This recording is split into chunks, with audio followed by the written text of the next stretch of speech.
Good morning students. Class first व्याकरण grammar. Okay, आप अपनी ग्रामर की बुक्स निकाल लीजिए और थर्ड चैप्टर भी already completed. Now we started fourth chapter. Okay, हम आज फोर्थ चैप्टर ग्रामर का करेंगे। तो फोर्थ चैप्टर है स्वरों की मात्राएं। ठीक है, तो दिए गए चित्रों को ध्यानपूर्वक देखकर उनके नीचे लिखे शब्द पढ़िए। मीन्स यहाँ पे जो चित्र दिए हुए हैं इनको आपको देखकर अच्छे से इनको पढ़ना है। इनके नेम्स लिखे हैं ना, जैसे जग, जाल, हिरन, सीटी। ठीक है, तो ये जो है आप लोगों को पढ़ना है। पढ़ोगे जब भी आप समझ में आएगी आपको कि इनमें मात्राओं का कि मात्रा कौन कौन सी लगी हुई है। इन शब्दों की ध्वनियाँ इस प्रकार हैं। तो जग जैसे फर्स्ट है, तो इसमें क्या है कि हमको ध्वनि के बारे में पढ़ना है। तो ध्वनि जो है हर अक्षर में होती है। जैसे जग, तो ज और ग। ठीक है, तो जा जो है जब हम बोलेंगे तो हम जा अकेला बोलेंगे तो हमें अपने आप ही उसमें हमें ध्वनि सुनाई देगी, और गा बोलेंगे तो उसमें भी हमको आ की ध्वनि सुनाई देगी। ठीक है, तो इस तरीके से जाल, तो जा में आ की मात्रा है, ला है, तो जा बोलेंगे ना हम तो इसमें बड़ा आ आएगा, तो यहाँ हम लिखेंगे आ। और ला में कोई मात्रा नहीं है तो इसलिए हम इसमें आ ही लिखेंगे, क्योंकि ला जब हम बोल रहे हैं तो उसमें भी आ की ध्वनि सुनाई दे रही है। तो इस तरीके से ये हो जाता है जा ल। ठीक है, और ये इसमें नीचे अड़हंत लगा, मतलब इसका ये है कि ये अभी आधा है। जा में आ लगेगा जब ये जा हम बोल पाएंगे इसको। ठीक है, उस ध्वनि के साथ ही व्यंजन जो होता है वो पूरा स्वर और वर्ण बनता है।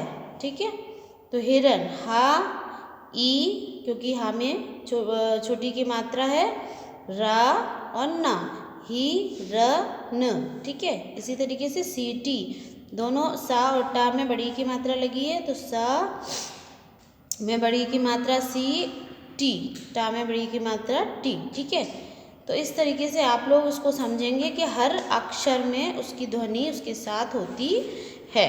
ठीक है, ध्वनि के बिना कोई भी अक्षर हम नहीं बोल सकते। ठीक है, बॉक्स में लिखे सभी वर्ण स्वर हैं। ये सभी स्वर व्यंजन के बाद प्रयुक्त हुए हैं।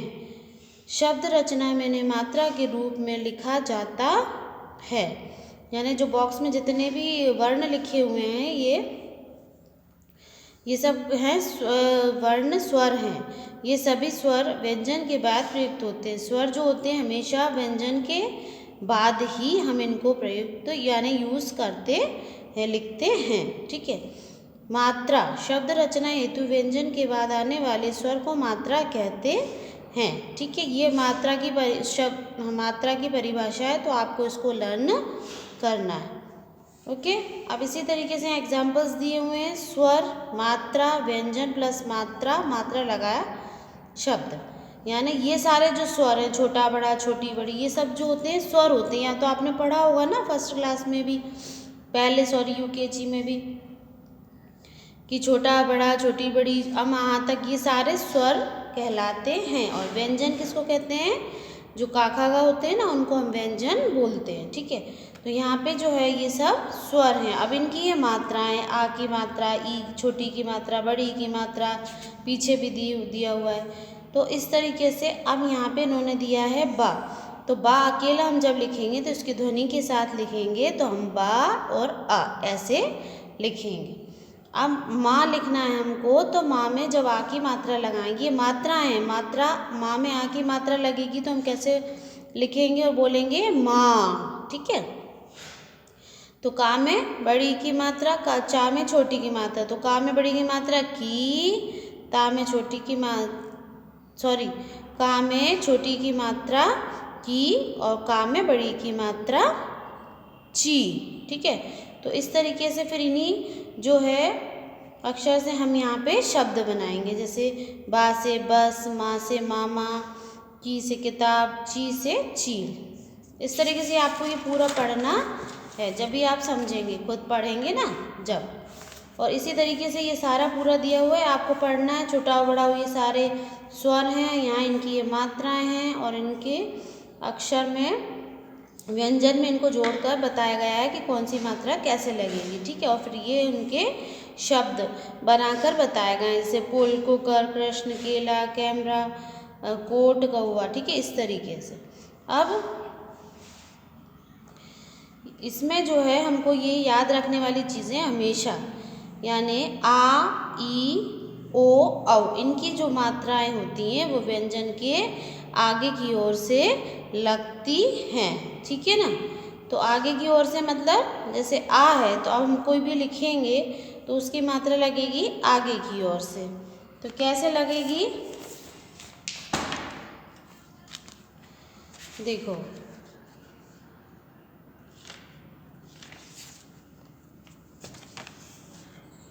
देखो इसमें लिखा है इन स्वरों की मात्राएं व्यंजन की आगे की ओर से लगेंगी, यानी कि जब हमने आ की मात्रा, ई की मात्रा, ओ की मात्रा और औ की मात्रा, ठीक है। अब आगे की ओर से मतलब जैसे हमने कोई भी व्यंजन लिखा, क लिखा, ठीक है, तो इसमें का की मात्रा हम यहाँ लगाएंगे आ की, तो ये ऐसे लगेगा। फिर का में हम बड़ी की मात्रा लगाएंगे तो आगे की ओर से मतलब इस साइड से लगेगी, आगे की ओर से, ये हो गई बड़ी की मात्रा।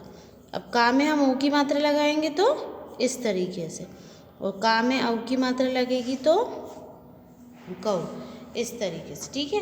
तो ये मात्रा मतलब आगे की ओर लगती हैं इस तरफ से। और इसके बाद हम देखेंगे क्या है, ई। इन स्वर की मात्रा व्यंजन के पहले लगती है। छोटी ई की मात्रा हमेशा जो है व्यंजन के पहले लगती है, ठीक है। तो यहाँ से ऐसे लगेगी, छोटी ई की मात्रा हमेशा पहले लगती है। और ए, आई, इन स्वरों की मात्रा व्यंजन के ऊपर लगती है, ठीक है। तो ए की मात्रा हम कैसे लगाएंगे, के, और आई की मात्रा हम लगाएंगे ये, तो यानी ये हो गए, ये ऊपर मात्राएं लगेंगी। और ऊ, छोटा हो, बड़ा हो और ऋषि स्वरों की मात्रा व्यंजन के नीचे लगती हैं, ठीक है ना। अब जो है छोटे ओ की मात्रा हम कैसे लगाते हैं, ऐसे। बड़े ओ की मात्रा हम कैसे लगाते हैं, ऐसे। और ऋषि की मात्रा हम कैसे लगाते हैं, ऐसे, ठीक है। तो ये सब क्या हो गया, नीचे लगती है। तो ये ध्यान रखने वाली बातें हैं कि कौन कौन सी मात्रा कहाँ लगती हैं। कुछ पहले लगती हैं, कुछ आगे लगती हैं, कुछ पहले लगती हैं, कुछ ऊपर लगती हैं, कुछ नीचे लगती हैं। इस तरीके से जो है आपको ये याद रखना है, ठीक है। अब इसमें रा में ऊ और ऊ की मात्रा का प्रयोग, अब रा में जो है हम कैसे छोटे ऊ और बड़े ऊ की मात्रा का प्रयोग करेंगे, ऐसे। हम इसको यूँ नहीं लगा सकते, ठीक है, ऐसे। ये जो है ये रॉन्ग है, सॉरी ये नहीं, इस तरीके से ये रॉन्ग है। अब इसमें हमें क्या लगाना है, रा में जो है छोटे ऊ की मात्रा लगेगी तो ऐसे लगेगी, और रा में बड़े ऊ की मात्रा लगेगी तो ऐसे लगेगी, ठीक है। तो ये जो है दोनों मात्राओं का हमने अभी आपको एक्सप्लेन किया है, ठीक है। तो इस तरीके से ये चैप्टर आपको समझ में आ ही गया होगा। अब हम इसकी एक्सरसाइज कर लेते हैं। ये सही विकल्प के आगे सही लगाना है। पहला, मात्रा किसका रूप है, ठीक है, स्वर का। फर्स्ट आंसर है स्वर का, आ। नाउ नंबर 2, आ की मात्रा व्यंजन के किस ओर लगती है, आगे, ठीक है। ऊ की मात्रा व्यंजन के किस ओर लगती है, नीचे। ई की मात्रा व्यंजन की किस ओर लगती है, पहले। स्वर प्रयुक्त होते हैं व्यंजन के बाद, ठीक है। ये इस तरीके से आप टिक लगाएंगे करेक्ट आंसर्स में इनको और लर्न करेंगे। अब खा, निम्नलिखित ध्वनियों को जोड़कर रिक्त स्थानों में लिखिए। जो यहाँ पे ये सारी जो है ध्वनियाँ और शब्द बनाने के लिए यहाँ पे दिए गए हैं, आपको स्पेस दिया गया है, तो आप इस तरीके से इनको जोड़कर लिखेंगे, ठीक है। जैसे माँ ला, ठीक है, तो माला। शेर, शेर। केला, केला। राम, ठीक है, राम। रोटी। तो इस तरीके से आप लोग उसको जोड़कर सारे जो हैं इनके अक्षरों को और उनकी ध्वनियों के साथ लिखेंगे। अब नेक्स्ट है गा। बताइए निम्न स्वरों में किन मात्राओं का प्रयोग हुआ है, यानी जो ये शब्द दिए हुए हैं इनमें कौन कौन सी मात्राएं लगी हुई हैं, कौन से स्वरों की मात्रा लगी हुई है, हमको ये यहाँ पर लिखना है। जैसे चाचा दोनों में आ की मात्रा लगी है तो हमने आ लिखा है। चोरी एक में ओ की मात्रा है, रा में बड़ी ई की मात्रा है, तो हमने यहाँ पे लिख दिया ओ और बड़ी ई। ऐसे इसमें लिखना है कटोरा, तो टा में ओ की मात्रा है, ओ लिख दिया, रा में आ की मात्रा है, आ लिख दिया। ठीक है, इस तरीके से आपको ये पूरा कंप्लीट करना है। ठीक है, ये आप अपने आप करेंगे। और ये जो क्वेश्चन आंसर्स हैं ये हम आपको सेंड कर देंगे, तो आप अपनी फेयर कॉपी में लिख लेना। ओके, अब इसके बाद है ये मौखिक है, ये सब आप लोग अपने आप ही जो है करेंगे, क्योंकि कुछ नहीं है, बहुत ईजी है। तो कुछ थोड़ा सा आप अपने आप भी तो करके देखिए, जब भी आप कर पाएंगे आगे भी। तो कोयल शब्द में किस स्वर की मात्रा है? ओ। बुलबुल शब्द में किस स्वर की मात्रा है? ऊ। क्या लड़की शब्द को बिना मात्रा लगाए लिखा जा सकता है? नहीं। क्या दशरथ शब्द में किसी मात्रा का प्रयोग हुआ है? नहीं। तो ये बहुत इजी है, सो आप ये सब कर सकते हैं। इसमें आपको सभी स्वर और उनकी मात्राओं को क्रम से मतलब सीरियलिटी से लिखना है। ठीक है, और इसमें जो है आपको इनकी स्पेलिंग मीन्स जो इनकी शब्द लिखे हुए हैं अधूरे, उनको आपको कंप्लीट करना है। जैसे हाथी में मात्राएं लगानी है, मतलब इन सब में, और इनको कंप्लीट करना है। तो ये जो है आपका होमवर्क है, आप उसको अच्छे से अपने आप ही करेंगे। ठीक है, अब नेक्स्ट हम आते हैं 5th चैप्टर पे। तो इसमें हम पढ़ेंगे किसके बारे में? शब्द के बारे में। शब्द जो है उसके बारे में हम पढ़ेंगे। जब सार्वधातुक ध्वनि समूह कोई अर्थ दे तभी वह शब्द बन पाता है। आप इन सबको पहचानते हैं और इनके नाम भी बता सकते हैं। तो जो शब्द होता है वो क्या होता है, जो हम लिखते हैं कुछ, उसका जो अर्थ निकलता है, सही अर्थ निकलता है, तो ही वो शब्द कहलाता है। और अगर उसका कोई अर्थ नहीं निकलता है तो वो शब्द नहीं कहलाता। ठीक है, तो यहाँ पे जो चित्र दिए हैं ये सारे जो हैं सार्थक हैं, मतलब इनका अर्थ है शेर और स्कूटर, जग, बाल्टी, एप्पल, ये सारे जो आप नेम्स इनके यहाँ पे लिख लेंगे इनके नीचे। ठीक है, और मतलब ये सारे जो हैं शब्द हैं, क्योंकि इनका अर्थ निकलता है। आपने कहा शेर, बताइए यदि शेर को नगम या रबद या ऐसी ही किसी नाम से पुकारा जाए तो क्या आप शेर समझेंगे? नहीं, क्योंकि रगम या रबद सार्वधातुक ध्वनि समूह नहीं है। यानी यहाँ पे ये आपको पता है कि ये शेर है, और अगर हम इससे ये कहें कि ये शेर नहीं है, ये तो नगम है या रबद है, तो आप इसको मानेंगे कि ये शेर है? नहीं मानेंगे, क्योंकि शेर जो है उसका अर्थ है, सही शब्द है, और नगम रबद जो है कोई शब्द नहीं है, क्योंकि इनका कोई अर्थ नहीं निकलता। शेर का ध्वनि समूह है, ये ध्वनि समूह हमने लास्ट चैप्टर में पढ़ा था। इस तरीके से हम इसको लिखेंगे। शेर सार्वधातुक ध्वनि समूह है, इसलिए पहचानते ही बोल दिया जाता है और बोलते ही पहचान लिया जाता है। ऐसा ही प्रत्येक व्यक्ति, वस्तु आदि के साथ होता है। ठीक है, जो सार्वधातुक शब्द हैं, सार्वधातुक मीन्स जो सार्थक हैं, जिनका अर्थ है, तो जो है वो हम उनको तुरंत पहचान लेते हैं बोलने से या लिखने से। ठीक है, और जो नहीं होते, जिनका कोई अर्थ नहीं होता, उनको हम नहीं पहचान सकते, तो वो शब्द नहीं कहलाते। परिभाषा, ध्वनियों के ऐसे मेल को शब्द कहते हैं जिसका कोई अर्थ हो। शब्द की परिभाषा जो है ये आपको लर्न करनी है कॉपी में भी लिख कर। ठीक है, तो जो है आप इसको लर्न करेंगे। उसके बाद है नेक्स्ट, बोलते समय कभी कभी हम किसी शब्द के साथ दूसरी मिलती जुलती ध्वनि बोलते हैं, जैसे चाय, वाय, पानी, वानी, रोटी, वोटी आदि। इनमें पहले वर्ण समूह का तो अर्थ होता है, परंतु दूसरे वर्ण समूह का कोई अर्थ नहीं होता। इसका मतलब ये है कि जब हम कभी कभी बोलते हैं तो हम लोग जो सार्थक शब्द होते हैं उनके साथ साथ कभी जो है दूसरा शब्द भी वर्ण समूह के चक्कर में हम बोल देते हैं। जैसे चाय वाय पी के नहीं, चाय वाय पी ली क्या, तो ऐसे बोलते हैं कभी कभी। पानी वानी, है ना, और रोटी वोटी, तो इस तरीके से हम बोल देते हैं। लेकिन इनमें जो है सार्थक शब्द जो हैं, जैसे चाय, पानी और रोटी, ये सही शब्द हैं, और क्योंकि ये इनका अर्थ निकलता है, तो ये शब्द हैं। और वाय, वानी और वोटी, ये जो हैं ये शब्द तो हैं, लेकिन इनका कोई अर्थ नहीं निकलता, इसलिए हम इनको शब्द नहीं कह सकते। ठीक है, अब नेक्स्ट है आपका पेज टर्न। हाँ, अर्थ के आधार पर शब्द को दो शब्दों में बांट सकते हैं, यानी जो शब्द के अर्थ होते हैं उनको हम दो शब्दों में बांट सकते हैं हम समझने के लिए। तो फर्स्ट आएगा सार्थक शब्द, सेकंड आएगा निरर्थक शब्द। तो आपको इनकी परिभाषाएं भी लर्न करनी है। सार्थक शब्द की परिभाषा ये है और निरर्थक शब्द की परिभाषा ये है, ठीक है। तो आपको लर्न करनी है, कॉपी में भी लिखनी है। तो सार्थक शब्द हमने पहले भी समझाया था। सार्थक शब्द किसको कहते हैं? जिन शब्दों का कुछ अर्थ निकलता है उन्हें हम सार्थक शब्द कहते हैं। जैसे चाय, रोटी, पानी, मकान, ये सब क्या है? शब्द हैं, क्योंकि इनका अर्थ निकल रहा है। पर निरर्थक शब्द जो होते हैं जिन शब्दों का कोई अर्थ नहीं निकलता, ठीक है। तो वाय, रोटी, वानी, मकान, इनका कोई अर्थ नहीं है तो ये शब्द नहीं कहलाएंगे, ठीक है। व्याकरण में केवल सार्थक शब्दों पर ही विचार किया जाता है।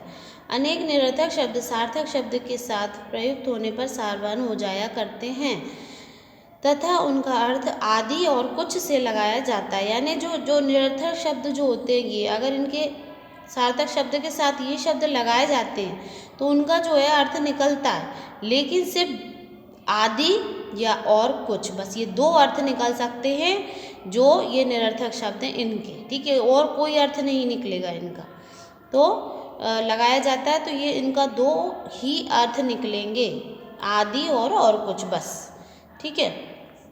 परंतु वह स्वतंत्र रूप से अपना कोई अर्थ नहीं रखते। लेकिन अगर इनकी सार्थक शब्द के साथ हम निरर्थक शब्द को बोलते हैं तो उनका अर्थ निकलता है, लेकिन अर्थ भी क्या निकलता है? सिर्फ आदि और कुछ, ठीक है। लेकिन अगर हम इनको स्वतंत्र रूप से यानी अकेले में लिखेंगे, अलग से लिखेंगे तो इनका कोई अर्थ नहीं निकलेगा, ठीक है। यहाँ वाणी का अर्थ और कुछ, परंतु वाणी स्वतंत्र रूप से कोई प्रयोग किए जाने पर कोई अर्थ नहीं देता, ठीक है ना। तो वो मैंने आपको समझा दिया था। अब हम एक्सरसाइज पे आएंगे। सही विकल्प के आगे सही लगाइए। फर्स्ट, शब्द किस प्रकार की ध्वनि के योग से बनता है? तो इसका आंसर है बा, सारवान ध्वनियों के योग से। सेकंड, अनेक वर्ण मिलकर क्या बनाते हैं? क्या बनाते हैं? शब्द। थर्ड, जिन शब्दों का कोई अर्थ नहीं होता वे निरर्थक शब्द होते हैं। फोर्थ, पानी वानी में कौन सा शब्द सार्थक है? पानी, ठीक है। व्याकरण में किस प्रकार के शब्दों पर विचार किया जाता है? सार्थक, जो सार्थक होते हैं उन्हीं पे विचार किया जाता है, उन्हीं के बारे में हम पढ़ते हैं, ठीक है। अब जिन्हें आप शब्द मानते हैं उन पर गोला खींचिए। जो इतने सारे शब्द दिए हैं इनमें से जो शब्द हैं उन पर आपको गोला लगाना है। जैसे कम, सांप, बिल, जीभ, चिड़ा, चख, तिल, पीड़ा, ठीक है। और जो नहीं है उन पे हमको गोले नहीं लगाने। ग, रिक्त स्थान भरिए। शब्द दो प्रकार के होते हैं, सार्थक शब्द और निरर्थक शब्द। तो यहाँ पे आएगा निरर्थक। सेकंड, जिन शब्दों का कुछ अर्थ हो उन्हें डैश शब्द कहते हैं। जिनका अर्थ निकलता है उनको क्या कहते हैं? अभी मैंने आपको एक्सप्लेन किया था ना, सार्थक शब्द। जिन शब्दों का कोई अर्थ ना हो उन्हें हम कौन से शब्द कहते हैं? निरर्थक शब्द। यहाँ पे निरर्थक आएगा। व्याकरण में केवल डैश शब्दों पर ही विचार किया जाता है। तो व्याकरण में कौन से शब्दों पर विचार किया जाता है? सार्थक, ठीक है। तो यहाँ पे आप लोग लिखेंगे सार्थक। अब ये क्वेश्चन आंसर्स मैं सेंड कर दूँगी, इनकी पिक्चर्स, तो आप लोग अपनी कॉपीज़ में लिख लेना, ठीक है। और ये जो हैं ये आप अपने सेल्फ में ही करेंगे, क्योंकि ये कुछ नहीं है, बहुत ईजी है। आपका नाम बताइए, आपके नाम में सार्थक शब्दों का प्रयोग हुआ या नहीं, ये सब, ठीक है। खाली स्थान में उचित वर्ण भरकर शब्द बनाइए। यहाँ पे ये कुछ जो है वर्ण वो अक्षर दिए हुए हैं तो इनको आपको कंप्लीट करना है, जो भी इनसे शब्द बनते हैं वो, ठीक है। तो हमारे 4 और 5 चैप्टर्स कंप्लीट हो चुके हैं। आपको अच्छे से इनको लर्न करना है। फिर कॉपीज़ में आपको क्वेश्चन आंसर्स लिखने हैं और you have to keep your copies neat and clean, okay. And thank you and have a nice day.